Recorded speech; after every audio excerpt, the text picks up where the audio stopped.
Violino, viola, violão, guitarra, onde a gente afina, só que a gente não dá para afinar. Precisa chamar um afinador, que também é uma profissão em extinção. É caro, né? Assim, caro não é caro, mas ele demora quase que o dia todo para afinar, né? Porque são muitas teclas, exige um aparelhinho para afinar, né? Bem, aqui são cordas de cobre, de aço, né? Revestidas de cobre. Aqui são muitas cordas, né? Por exemplo, uma cravelha não é como uma corda de violão, tem uma só. Para dar o som, às vezes são 3 cordas numa cravelha só, então ele precisa afinar cada corda, por isso que demora bastante, né? E aí tem os martelos todos aqui e dentro, são martelinhos também, mas são martelinhos de ajustes que a gente chama. Aqui são todos martelinhos. Este conceito de piano é o primeiro conceito de cravos e craviolas. Então, primeiro nasceu aqueles pianos que aqueles cravos, né? Que a gente já ouviu em música antiga. É a mesma maneira de pensar, só que está em pé pra gente. Depois eu explico por quê, né? Mas vamos lá. Aí nós temos os pedais, que antigamente o cravo não tem pedal. Órgão de tubo tem pedal. Então, além de você tocar aqui, uma tecla aqui geralmente fica as graves, notas mais graves, aqui mais agudas. Você tem o pedal que tem os baixos, as notas mais graves ainda. Então, para tocar órgão de tubo, por isso que está em extinção, né, que eu falei para vocês, é muito difícil, não é qualquer músico que toca. E Bach foi um dos grandes músicos, ele fez grandes obras, muitas músicas em órgão. Ele era especialista em tocar em órgão. E as composições deles, que ele fez muito, e inventou a harmonia que até hoje a gente utiliza. Tudo que a gente ouve em relação às músicas modernas, foi Bach que inventou as regras que a gente chama harmônicas. Então, quando eu faço uma sequência,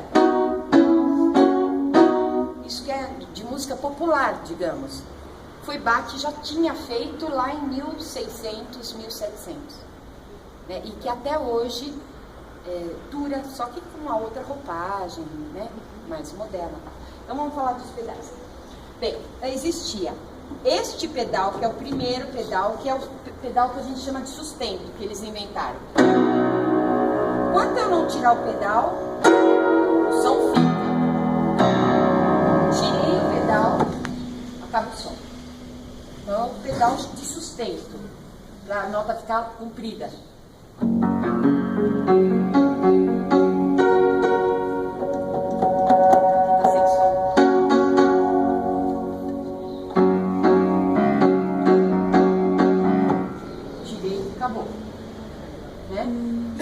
Esse outro pedal aqui, que é o que acontece. O pedal de sustento, aqui não dá para ver, mas o pedal de sustento ele fica distante das cordas, os martelinhos aqui dentro. Então, quando eu piso, ele distancia. Vocês estão vendo aqui, ó, mexer? Então, esse martelinho que mexe, distancia da corda, propicia que o som fique reverberando. A partir do momento que eu tirei, ele aproximou, então a corda não reverbera mais. Agora aqui, este outro aqui, ele aproxima o martelo das cordas, esse outro sistema das cordas. Então deixa o som, vamos lá, sem pedal, com o pedal. Não fui eu que toquei mais fraco, é o som que fica mais delicado. Então um pedal deixa o som um pouco mais delicado, e o outro sustenta. Este do meio surgiu agora no século XX, porque a indústria cultural, a indústria de confecção dos instrumentos precisava ganhar dinheiro. Ela estava perdendo dinheiro. Por quê? Poucas pessoas viviam em castelos, né? Castelos eram só para nobres. As pessoas começaram a se mudar para apartamentos cada vez menores, casas menores. Não dava para levar um piano de cauda. Piano de cauda precisa de espaço, né? E eu preciso estudar até 10 horas, porque no dia seguinte eu tenho que trabalhar, eu tenho que fazer um monte de coisa. Mas eu preciso, sei lá, às vezes quero estudar meia-noite, 1h da manhã, como é que eu faço? Né? No apartamento não dá, eu vou incomodar os vizinhos. Então a indústria cultural fez esse tipo de revolução, né? E aí já foi a pesquisa sonora com material e como fazer com que eu tivesse a mesma qualidade sonora com preço mais acessível e que coubesse no meu apartamento. Então ele fez um piano chamado de armário, que agora, esse aqui é um dos antigos, então ele pesa, né? Mas agora existe piano de armário desse tamanho, daqui para baixo, que além do seu custo bem menor, mais acessível, é leve. Eu consigo em 2 pessoas transportar o piano, que antigamente aqui eu precisava de 2 pessoas com cinta, né? Com o outro lá no meio, e um maior sufoco para a gente transportar, tirar o piano de um lugar para outro lugar, já era um sacrifício. Então, o que eles fizeram? Eles evoluíram no sentido de colocar o piano na vertical, caber num lugarzinho qualquer da minha casa, e aí inventaram isto daqui, que já existia desde o século XVI, XV, já existia isso aqui, chamado surdina. Então é um pedal que eu... É que aqui não vai funcionar, lembrei. A surdina é isso aqui, ó. Ele fica assim, normalmente. Quando eu aperto o pedal, ele abaixa, ó. Abaixa tampando as cordas. E aí olha o som que sai. Ouve o som que sai, né?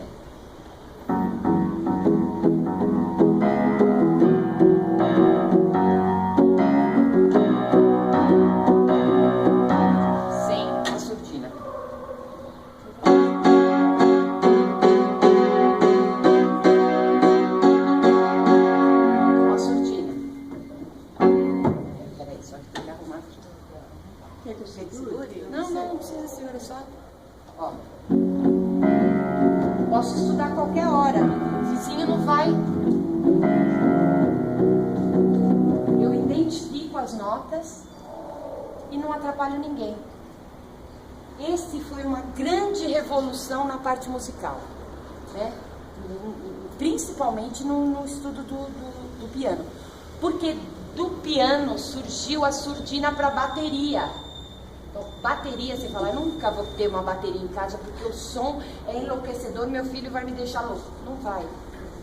Por quê? Porque você pode pôr um feltro, né, esse sistema de feltro, nas caixas, no prato, e tudo que faz o som mais forte, você coloca surdina e pronto. O som ficou baixinho, dá para você estudar até altas horas da madrugada sem encher ninguém, né? Então, este foi um grande passo na indústria cultural, digamos, a indústria da construção dos instrumentos musicais.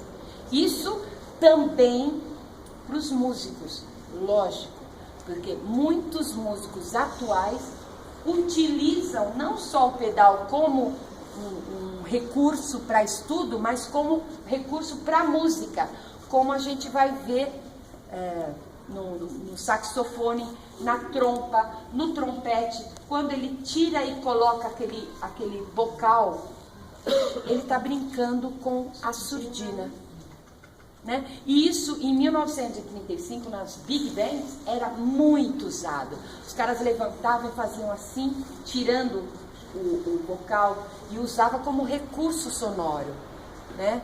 amplificando o som, diminuindo, fazendo brincadeiras de ritmo com isso. E os músicos mais recentes, compositores recentes que fazem peça para piano, utilizam esse pedal que antigamente era só um recurso, como peça mesmo agora, né? Música contemporânea, né? Música popular, o que a gente ouve, já não se utiliza muito, mas eu estou falando música erudita, né?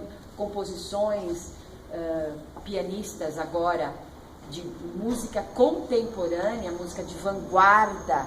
Vanguarda não quer dizer nesse sentido de, sou moderninho, toco música moderna. Não, é música contemporânea, é música que tem umas regras próprias para composição erudita, né? Eles usam o pedal como um recurso bem avançado. E também parou-se de tocar, no piano de cauda a gente vê mais, mas o músico utiliza.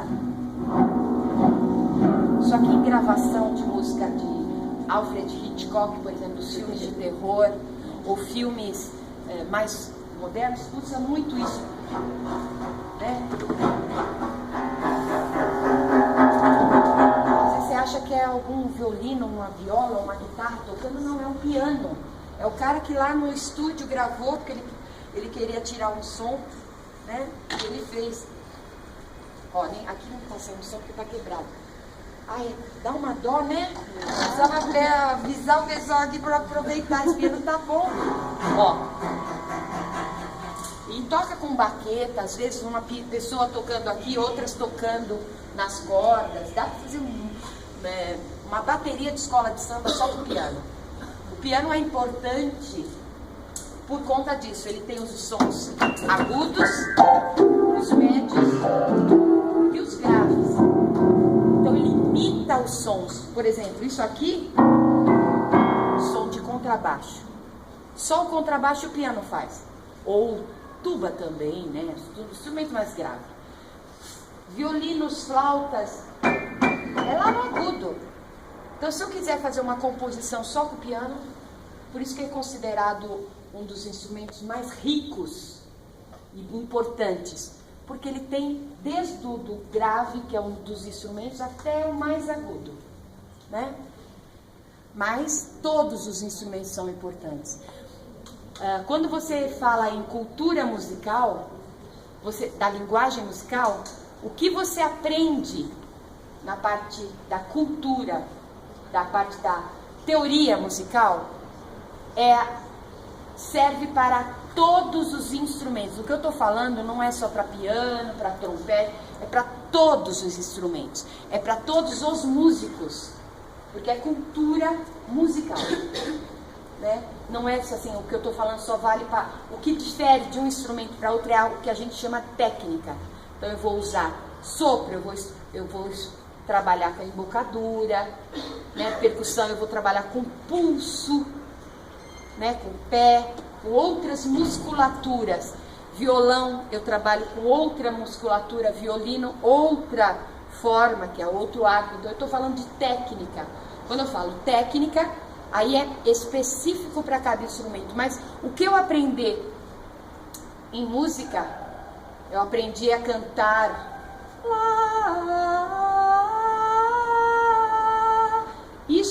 essa melodia que eu fiz, eu posso pôr em qualquer instrumento. Eu sou um instrumento musical ambulante, né? Eu tenho vários tipos, né? Posso fazer sons do meu corpo. Então, eu sou um instrumento musical. Além da minha voz, eu tenho meu corpo como instrumento de percussão até. Então, eu tenho de aprender a técnica de melhor tirar o som do meu instrumento. E isso a gente faz com criança.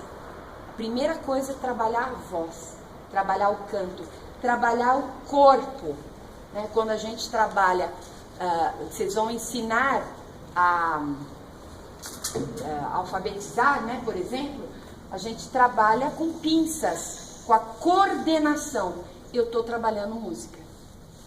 Se eu focar algumas coisas, se eu atentar a criança, né, então eu vou pegar o instrumento de castanhola, que é esse movimento da castanhola, é o movimento de pinçar, que isso aqui é difícil para a criança. Quando eu vou assoprar uma velinha de parabéns a você, que eu vou ensinar a criança a soprar, é o instrumento de sopro que eu estou ensinando. Não adianta eu pegar e falar assim, sopra a velinha. A criança não sabe soprar a velinha. Ela vai fazer isso, mas ela não tem força. A força vem daqui, da musculatura do diafragma, que eu utilizo para cantar, para falar. Se ela não fala, ela não vai conseguir soprar. Eu preciso ensinar a fazer o movimento de expirar e respirar.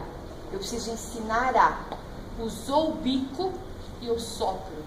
E isso existe instrumentos que depois eu vou apresentar para vocês, que facilita a brincar de soprar, a brincar de ensinar a soprar velinha, a cantar parabéns, essas coisas, a pinçar para quando chegar na parte de alfabetização, de tocar, de como é que fala?